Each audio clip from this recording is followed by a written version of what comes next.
तो दोस्तों पिछले वीडियो में हमने 10 प्रश्न किए थे और इसमें भी आगे के 10 और प्रश्न आपको मैं कराने वाला हूँ। बहुत से टेलीविज़न विज्ञापनों में पुरुष महिलाओं के उनके रूढ़िवादी भूमिकाओं में दर्शाते हैं। एक अध्यापक को अपनी कक्षा में इस विषय पर किस प्रकार चर्चा करनी चाहिए। तो आपके सामने 4 ऑप्शन हैं, आप इन्हें ध्यान से देखेंगे पढ़ेंगे। वह उन्हें उन विज्ञापनों में दिए गए वक्तव्यों को उनके ज्यों के त्यों स्वरूप पर स्वीकार करने को प्रोत्साहित करे। वह उन्हें इन विशेषज्ञों को आलोचनात्मक दृष्टि से विश्लेषण कर किसी तार्किक निर्णय पर पहुंचने के लिए प्रोत्साहित करे। उन्हें विज्ञापन में दिए गए तथ्यों के आधार पर निर्णय लेने के लिए प्रोत्साहित करे। वो छात्रों को विज्ञापन में दिए गए पुरुष महिला व्यवहार को अनुकरण के लिए प्रोत्साहित करे। तो इसमें जो ऑप्शन होगा बी वो आपका सही आंसर होगा। ठीक है, नेक्स्ट प्रश्न देख लेते हैं। जहाँ तक भाषा विकास का संबंध है, किसने यह कहा है कि विचार पहले आता है फिर भाषा। तो अगर आपने पियाजे और वाइगोत्स्की को पढ़ रखा होगा तो आप इसका आंसर दे पाएंगे कि ये जीन पियाजे ने कहा है, और ये एक इम्पोर्टेंट क्वेश्चन है, पेपर में आने के पूरे चांसेस रहेंगे। नेक्स्ट प्रश्न देख लेते हैं। राष्ट्रीय शिक्षा नीति 2020 में प्रस्तावित कथनों में से निम्न में कौन सा कथन सही नहीं है। ये आपको ध्यान रखना है, सही है या नहीं है, ये क्या कह रहा है प्रश्न।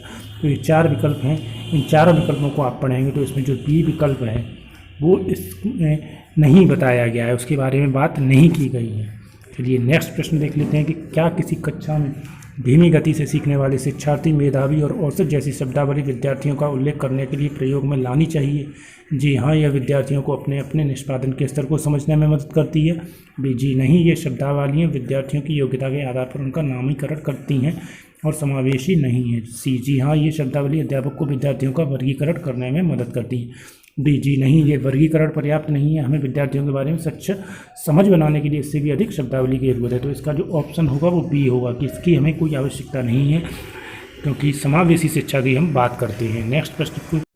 मूर्ति कक्षा 4 का विद्यार्थी या पठन के संदर्भ में वो केवल उतना ही पढ़ पाता है जितना किसी कक्षा 1 के विद्यार्थी का स्तर होता है।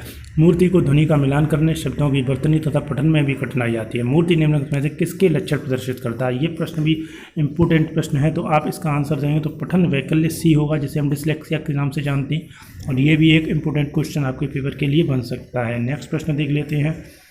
एक शिक्षिका अपनी कक्षा में सृजनात्मक विद्यार्थियों की पहचान कैसे कर सकती है। उनकी अभिसारी सोच की क्षमता के आधार पर, समकक्षियों के बीच उनकी प्रसिद्धि को आंक कर, उनकी मौलिक सोच के आधार पर, उनके सरल व प्रत्यय स्मरण आधारित क्रियाकलापों के चुनाव के आधार पर।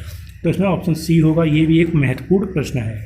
नेक्स्ट प्रश्न देख लेते हैं। निम्नलिखित व्यवहार किसके लक्षण हैं। आवेगशीलता, कम समय तक ध्यान केंद्रित कर पाना, व्यग्रता, बहुत देर तक बैठने की अक्षमता, शालीनता, प्रतिभाशीलता, अवधान न्यूनता, अधिक्रियशीलता विकार, डी सृजनात्मकता। तो इसका ऑप्शन सी सही होगा। इस प्रश्न के भी पूछने के बहुत ज़्यादा चांसेस रहेंगे आपके पेपर में। ADHD के नाम से इसे जाना जाता है। नेक्स्ट प्रश्न है। निम्नलिखित में कौन सी विधि समावेशन के अनुकूल नहीं है। लचीले समूह का गठन, विभेदित अनुदेशन, योग्यता आधारित समूहीकरण, पाठ्यचर्या में यथोचित समायोजन।